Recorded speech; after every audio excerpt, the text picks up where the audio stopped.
What's up, ladies and gentlemen? Welcome back. So today we're diving into one of the most important aspects of trading and investing. And to answer the question a lot that everyone keeps asking me, is Tesla a buy right now? Now, first and foremost, this is not financial advice of any metric, but I'm going to use Tesla as an example today. But by the end of this video, you'll see exactly why time frames are such a crucial role in plays in the market. Why technical analysis is key to a lot of the smaller time frame for traders, but while like higher time frames and investors, fundamentals matter so much more. So, but real quick before we dive in, make sure you smash the like button and subscribe for future content. Let's jump into it, right? So we got trading versus investing and understanding the difference. And let me start by saying there's a lot of investing YouTube channels out there that I think are geared toward traders. And I'll shout him out, Stephen Mark Ryan from Solving the Money Problem. You know, like he's got a video every day on Tesla, and the dude hasn't missed, not a single day. But he's a Tesla investor. He has all his chips are in Tesla. That is it, right? So that's not risk management. That's nothing. And he even says it, spending every spare cent he has on Tesla as an investor. He does not care about day-to-day movement or volatility. And now, while he does make fun of a lot of traders, he has no idea what the trading world even is. But at the same time, I think he's probably going to have a success story later. I just don't see a world where he doesn't. Granted, right now, I don't know if he's even up on his Tesla position, but for his plan, right, I think he will be later. And we're going to talk about plans quite a bit in this video. So just to clarify the difference in trading and investing, right? So traders are often in and out of positions quickly, right? So we're looking to profit from price movements within minutes, hours, days even sometimes. And there's wild things. People are down on like 30-second time frames. As much as I've made fun of it, scalpers are down there all the time. So investors, on the other hand, honestly, I don't really consider it an investment unless you're holding it at least a year or longer. But, they believe it'll increase in value over, I think by definition, months or years. You don't really escape your there's a tax benefit to holding it longer. If you're just holding it for months, you'll be taxed as a trader and everything. Obviously, you need to consult your CPA for anything. The one fine line I just do not get into is tax advice. It is just varies way too much from person to person. So we will use Tesla as an example because Tesla has attracted a whole range of traders, investors. But we have momentum traders, we have scalpers, we have a whole just subset of each one.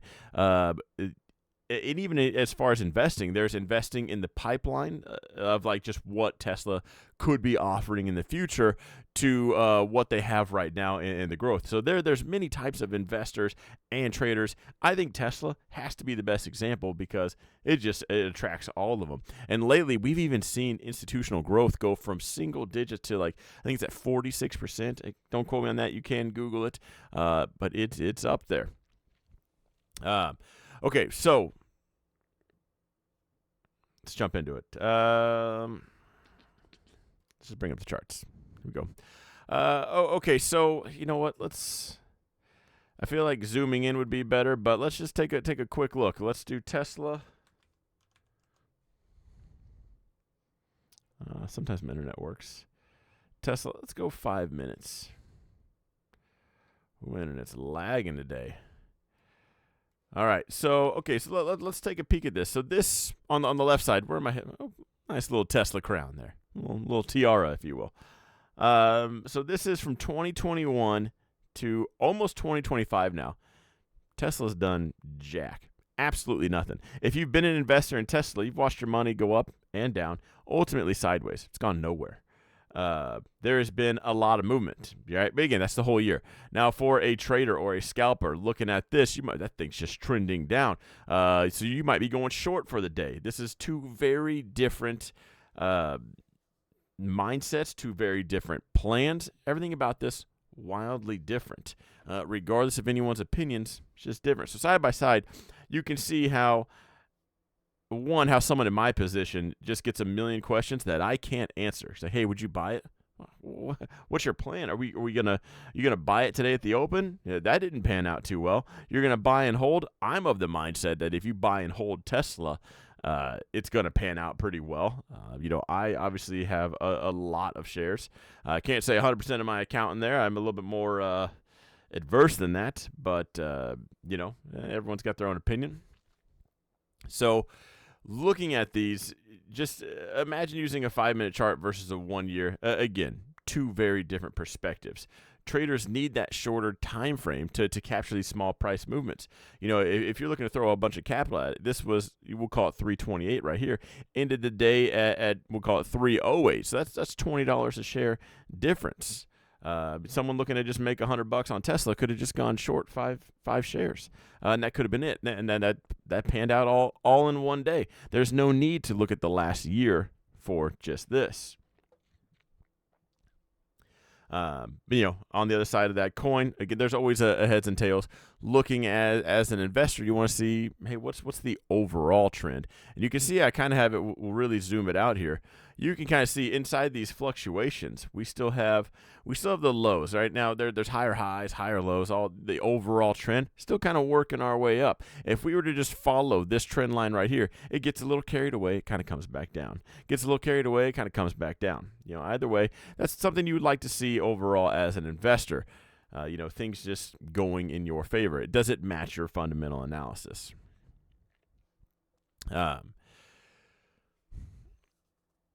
Anyway, knowing which time frame to look at can really help you from getting lost in the noise. Because trust me, as far as Tesla goes, there is a lot of it.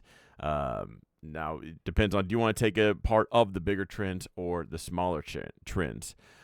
This is why you need to have a plan. I've stressed this a lot in a lot of my videos. Have a plan or plan to fail. I don't care who's making fun of investors or traders. The person I'm making fun of is the person just running and gunning, shooting from the hip, and just slinging things. I'm just slinging shares. I thought it was low, so I bought some, and it's still going down. Or here it's at all-time highs. I better buy because I'm missing out. You have no idea what risk management is or anything. You can really lose a lot in that.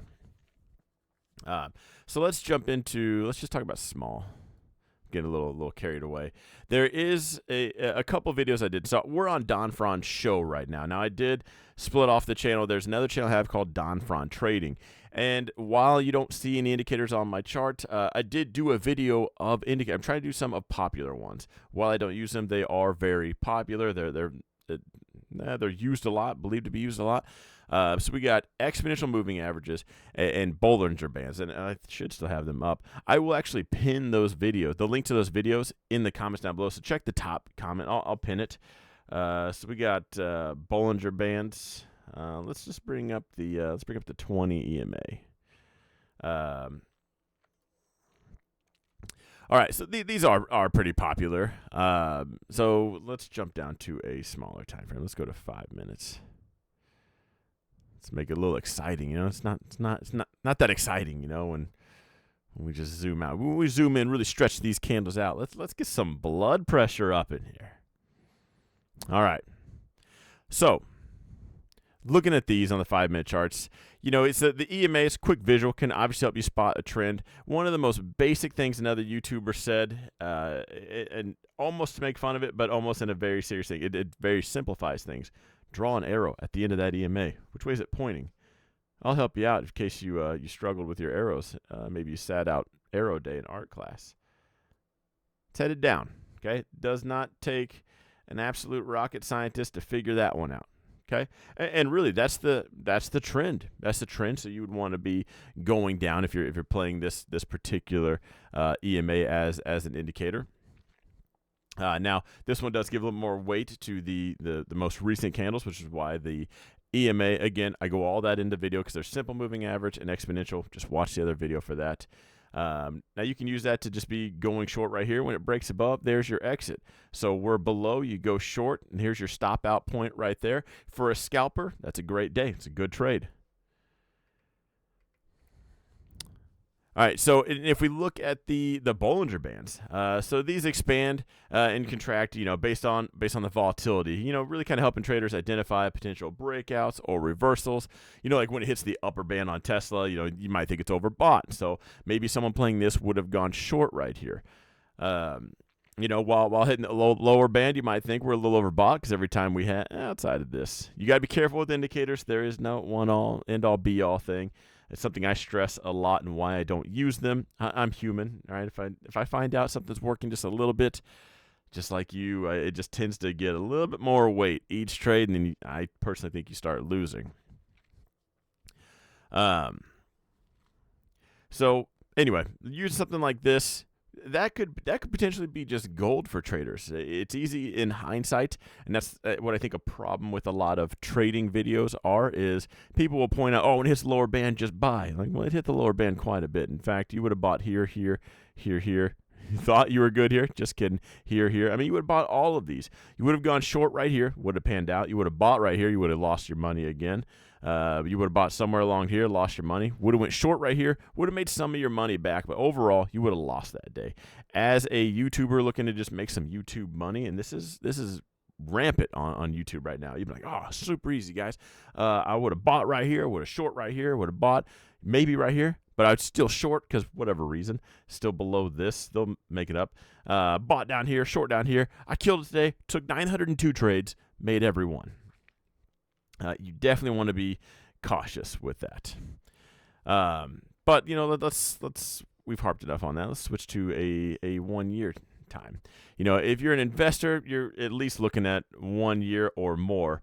And even if you're looking at fundamentals, because this is where fundamentals will take precedence overall. Things fundamentally just don't change every day. And regardless of what the YouTubers say in every video that comes out, nothing fundamentally changed from Tesla from Tuesday to Wednesday. Okay? It just is what it is. Now, if you think you have good fundamentals, you still want these candles, this overall trend, that is people voting with their dollars. Okay? So you want that to overall match what you think is, all right, this thing's going to grow, it's going to be good. You want buyers to overall check in. So you might look at, I personally would at least look at this. But,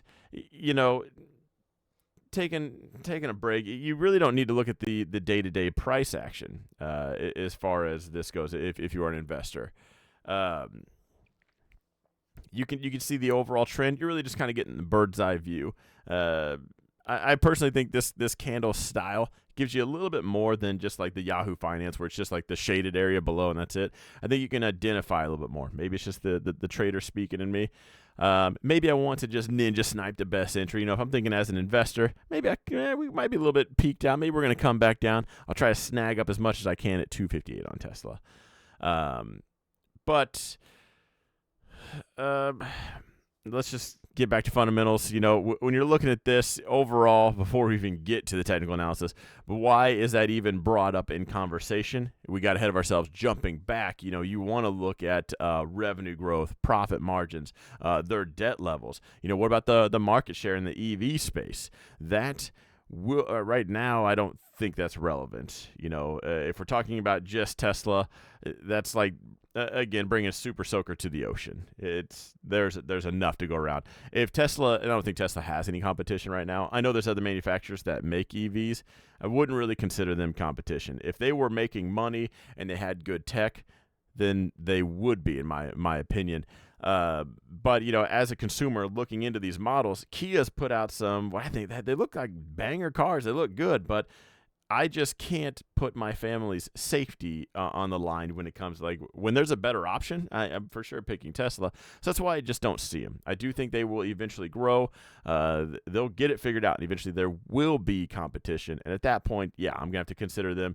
What's the market share? Who's taking more of it? We're calling Tesla like the iPhone, right? There's a reason why there's the iPhone, and then there's just everything else. And that's pretty. I'm pretty solid on the fact that that's probably what Tesla is going to be on the roads. I think it already is. I think we're at the iPhone 1 stage, really. But overall, when you're just looking at a company in general, I know we're using Tesla as an example, so just getting back into it, you want to look for growing revenue, market share. That might just be a strong future, but they have a lot of debt. That could be a red flag. If if there's a lot of red flags, now red flags aren't bad. Sometimes that can lead to a good deal. Why is that a red flag? Like when Tesla wasn't making money, Tesla was losing money hand over fist. And I was on YouTube telling you guys, I'm buying it, bought some more, bought some more, bought some more. Because the overall trend, this is about what their losing money look like. Hey, we lost a lot of money. Next quarter, we didn't lose as much. We didn't lose as much. And while everyone's too busy flapping their gums, making fun of it, all of a sudden that quarter came out, hey, we didn't lose money. Like, oh, hold on a second, stop the press. Things turned around. And that's kind of how you can find your edge just, overall in general. Again, one more thing, why I think a lot more people are successful in investing versus trading is how forgiving. Now, there is a very, very apparent risk. Now, consider this, because I guarantee you've heard it's about time in, not timing. Now, the people who say that probably have no idea what they're talking about. I'm going to just be 100% honest. I don't think I've heard, out of every 100 people I've heard say that, I bet, and I'm rounding up on this, one person probably knows what that means. We're talking about something like the S&P 500. Time in versus timing, in that case, very important. You put your money in there. There has not been a 10-year period that has lost money. Now, there has been over 100,000 stocks that have come and gone. Right now, there's 6,000, a little over 6,000 on the market.